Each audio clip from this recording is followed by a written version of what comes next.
Okay, Assalamualaikum warahmatullahi wabarakatuh. Okay, bismillahirrahmanirrahim. Berjumpa kita lagi pada kali ini, pada minggu ini. Okay, tajuk yang terakhir dalam Pendidikan Islam tingkatan 3. Okay, tahun ni untuk awak, tajuk terakhir adalah Penciptaan Manusia, Bukti Kekuasaan Allah Subhanahu Taala. Okay, jadi bagi tajuk ini, yang mana terdapat dalam bahagian Al-Quran, dalam bahagian pemahaman. Okay, tajuk ini kita akan tengok ayat Al-Quran dulu, kemudian kita akan tengok penjelasan maksud dia, yang mana akan merungkai tentang penciptaan manusia. Okay, yang mana kita dapat tengok manusia ini diciptakan macam-macam pelbagai rupa kan, okay, dan pelbagai perangai lah. Okay, itu adalah menunjukkan bukti ataupun sebagai bukti kekuasaan Allah Subhanahu Taala. Okey, awak boleh rujuk juga buku teks kalau awak nak tengok pada muka surat 53 hingga 58. Okey. Okey, saya teruskan kepada ajanah yang pertama, iaitu ayat Al-Quran daripada surah Ghafir. Okey, surah yang ke-40 ayat ke-67. Okey, a'udzubillahi minasyaitonirrajim. Huwallazi khalaqakum min turab thumma min nutfah thumma min 'alaqah thumma yukhrijukum tifla thumma litablughu ashuddakum thumma litakunu syuyukha wa minkum man yutawaffa min qabl wa litablughu ajalan musamma wa la'allakum ta'qilun. Okey, jadi ayat daripada surah Ghafir ini menerangkan tentang tajuk kita lah, tentang penciptaan manusia. Allah berfirman tentang manusia, okey, daripada tanah. Okey, kita akan tengok. Okey, kita tengok kepada maksud dia.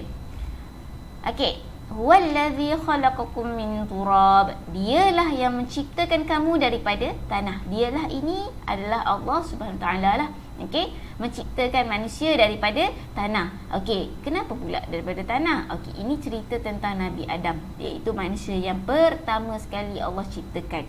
Okey, Allah ciptakan Nabi Adam daripada tanah. Nabi Adam tak ada mak ayah, ya. Okey, yang kedua, thumma min nutfatin thumma min 'alaqah. Okey, inilah kita. Okey, kemudian diciptakan daripada air mani. Adanya Adam. Okey, adanya Adam ni yang first, manusia yang pertama ini diciptakan daripada tanah. Okey, daripada manusia ini nak membentuk manusia yang lain daripada air mani. Kemudian thumma min 'alaqah. Kemudian jadilah sebuku darah beku. Daripada air mani tadi jadilah sebuku darah beku. Okey, kemudian thumma yukhrijukum tifla. Okey, jadi daripada dari darah ini dia membesar jadilah anak kecil, atau senang kata yukhrijukum, keluarlah kamu jadi seperti bayilah. Okey, kanak-kanak tu. Thumma litablughu ashuddakum. Kemudian kamu dipelihara sampailah ke peringkat dewasa. Jadi kita membesar daripada kanak-kanak jadilah dewasa. Okey, thumma litakunu syuyukha. Kemudian sampailah kamu menjadi tua. Okey, daripada dewasa kita jadilah tua. Wa minkum man yutawaffa min qabl.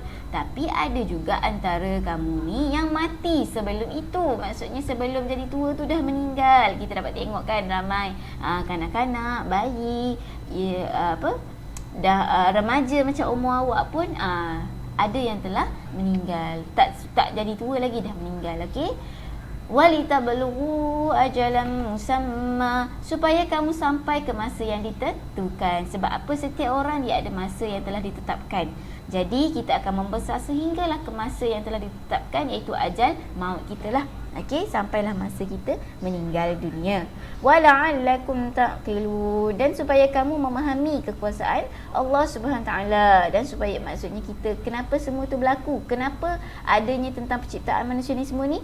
Okey, kita kena ambil tahu sebab apa, untuk memahami kekuasaan Allah Subhanahu Taala, menunjukkan yang Allah ini Maha berkuasa. Okey, jadi proses kejadian manusia ini macam mana daripada ayat tersebut dapatlah kita simpulkan yang mana Allah SWT menjadikan manusia yang pertama, iaitu Nabi Adam alaihissalam, daripada saripati tanah. Sebab Nabi Adam tak ada mak ayah. Jadi Allah ciptakan Nabi Adam daripada saripati tanah. Kemudian manusia yang seterus itulah yang diciptakan dengan air mani itulah. Okey, jadi proses kejadian manusia ni begitu unik. Rapi dan diatur dengan sangat sempurna. Pelik tetapi sempurna. Hal ini membuktikan yang Allah ini Maha berkuasa. Okey. Kita tengok tadi. Okey, Nabi Adam diciptakan daripada tanah. Okey, manakala kita pula macam mana kita pula? Okey, jadi permulaan dia adalah nutfah. Daripada ayat Al-Quran tadi ada perkataan nutfah, iaitu percampuran air mani yang dikenali sebagai sperma bagi lelaki dan ovum bagi perempuan. Jadi percampuran air mani daripada sperma dan juga ovum membentuklah inilah proses dia, nutfah nama dia, air mani. Okey. Yang percampuran ini membentuk kepada step yang kedua, iaitu zygote. Dalam subjek sains awak belajar, okey, ada istilah-istilah dia, iaitu zygote. Dalam Arab dia alaqah. Apa maksud dia? Iaitu segumpal darah. Okey, segumpal darah yang tergantung di dalam rahim. Okey, Allah menciptakan rahim ibu ni sebagai tempat yang paling sesuai untuk proses pembesaran janin ni lah, pembesaran manusia, proses kejadian manusia. Jadi rahim adalah tempat yang paling sesuai, dan wanita ataupun perempuan sahaja yang ada rahim. Sebab tu dah lelaki tak beranak. Okey, sebab rahim ini adalah tempat dia, bukan perut ya, rahim. Okey.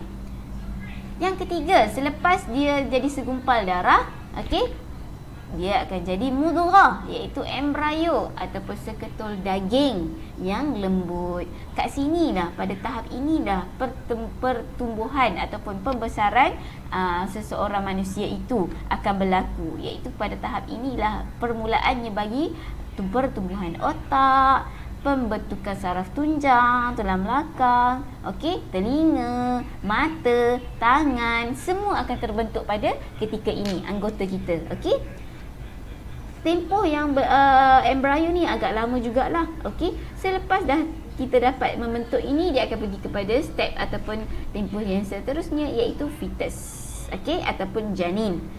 Maksud dia janin. Selagi dia masih dalam keadaan macam ni, kita panggil dia embrio. Okey, bila dah jadi macam ni, kita panggil janin. Kita masih mula panggil baby baby ataupun bayi kita panggil bila dia dah bersalin ataupun dah keluar. Okey, jadi janin. Pada peringkat janin ni, pembentukan seluruh anggota ni telah sempurna. Jadi pada peringkat janin ni biasanya memang dah ada lengkap macam manusia biasa dah. Okey, para ulama bersepakat mengatakan roh ditiupkan pada peringkat ini. Kita percaya, ulama bersepakat mempercayai bahawa roh atau nyawa kita ditiupkan ataupun adanya pada peringkat ini, peringkat fetus. Tetapi perkara ini tidak dapat dikaji, tak boleh nak cek. Okey, sebab rahsia Allah SWT dalam penciptaan manusia. Sebab kita sebagai manusia ni kita terbatas. Okey, otak kita terbatas. Tak semua kita dapat fikir. Okey, ada benda yang Allah rahsiakan. Okey, jadi itulah 4 peringkat dalam rahim. Macam mana boleh terbentuknya seorang manusia. Bila dah keluar, okey, jadilah fasa kehidupan pula. Okey, fasa kehidupan manusia bermula dengan kanak-kanak. Okey, anak-anak dia akan belajar bercakap, berjalan, bermain dan bergaul dengan persekitaran mereka. Jadi pada fasa inilah mereka akan belajar macam mana nak hidup, macam mana nak survive dalam kehidupan. Macam mana nak cakap, berjalan, bermain dan sebagainya lah. Masa ketika ini belajar nak makan, belajar nak minum dan sebagainya. Okey, pada fasa kanak-kanak. Bila dah pandai semua tu, dia akan pergi kepada peringkat seterusnya, iaitu fasa remaja. Fasa remaja ni di mana mereka mula ditaklifkan Allah Subhanahu Taala, iaitu tanggungjawab dengan apa-apa yang dilakukan berpandukan aturan syariah. Kat sini membuktikan yang manusia ni bila dah sampai ke peringkat remaja, dia dah mula ditaklifkan. Apa yang dimaksudkan dengan ditaklifkan? Iaitu dia diberi tanggungjawab. Okey, Allah sudah memberi tanggungjawab kepada remaja untuk buat apa yang telah ditetapkan oleh Islam. Yang paling simple adalah solat lah. Okey, jadi pada peringkat remaja ni dah wajib dah untuk solat. Macam awak punya umur sekarang lah. Okey, remaja. Masa kanak-kanak tak wajib. Okey, bila dah peringkat remaja dah diwajibkan, dah ditaklifkan, dah diletakkan tanggungjawab. Okey. Yang ketiga, bila dah meningkat lagi pembesaran, jadilah seorang dewasa. Manusia mencapai tahap kematangan akal. Jadi dewasa ini adalah kematangan akal. Maksudnya dia boleh berfikir dengan lebih baik, dengan lebih cerdik. Okey, yang sempurna. Mereka menerima tanggungjawab. Okey, tanggungjawab untuk orang dewasa ni lebih besar dalam membina keluarga, okey, berkahwin, mencari rezeki, bekerja dan memimpin masyarakat. Mungkin ada yang jadi bos dan sebagainya lah. Okey. Itu dewasa. Dan fasa kehidupan kita yang terakhir, sebelum meninggal lah, yang terakhir adalah menjadi tua. Daya fizikal kita semakin lemah, tetapi pengalaman kita banyak. Okay, sangat berharga untuk kita kongsikan kepada anak kita, kepada cucu kita. Okay, itu adalah fasa tua. Manakala fasa yang terakhir dalam kat dunia ni, mati. Okey, bila kita tengok seseorang mati tu, kita akan sedar bahawa yang mana kehidupan ni kita kena manfaatkan. Okey, bila kita hidup ni, bila kita tengok orang yang mati, dah habislah nyawa dia, dah terhentilah dia kat situ. Okey, tapi kita yang masih hidup, kita boleh gunakan kehidupan kita yang berbaki lagi ni untuk manfaatkan, buat perkara yang baik. Bukan kata pada diri kita saja, tetapi untuk orang lain juga. Okey. Jadi dapatlah kita simpul kat sini pengajaran ayat yang dapat kita ambil daripada sini. Okey, daripada ayat ini, surah Ghafir ayat ke-67 ini, kita meyakini bahawa Allah SWT ni berkuasa dalam menciptakan manusia. Okey, kita yakin Allah ni berkuasa supaya kita tidak lalai dalam kehidupan kita. Okey, yang kedua, kita guna anggota badan kita untuk bagi manfaat ataupun kebaikan kepada orang lain. Bukan setakat orang lain, diri kita dan juga orang lain lah. Okey, jadi kita guna badan kita bantu orang, okey, supaya dua-dua dapat manfaat. Yang ketiga, kita jadi hamba Allah yang sentiasa bersyukur kerana ada juga insan yang kurang bernasib baik. Sebab bila kita tengok ada orang kurang upaya, kan? Okey, jadi bila kita sempurna, kita cukup tangan, kaki dan sebagainya, kita kena sentiasa bersyukur. Walaupun orang kurang upaya sekalipun, kena sentiasa bersyukur juga. Sebab apa? Mungkin dia ada mata, ada orang yang tak boleh tengok, macam tu. Okey, kita kena sentiasa bersyukur. Sebab kalau kita rasa kita ni kurang bernasib baik, kita kena ingat ada lagi orang yang kurang lagi bernasib baik. Okey, mungkin ada lagi yang yang lagi susah daripada kita. Okey, itu pengajaran yang dapat kita ambil lah daripada tajuk ini. Okey, kalau awak ada apa-apa masalah yang kurang faham, awak boleh tanya, ya. Okey, awak boleh rujuk balik nota-nota ni. Okey, dan dari segi maksud ayat ni. Okey, itulah tajuk kita yang terakhir bagi 3 daripada bahagian Al-Quran, iaitu penciptaan manusia, bukti kekuasaan Allah Subhanahu Wa Taala. Okey, terima kasih semua.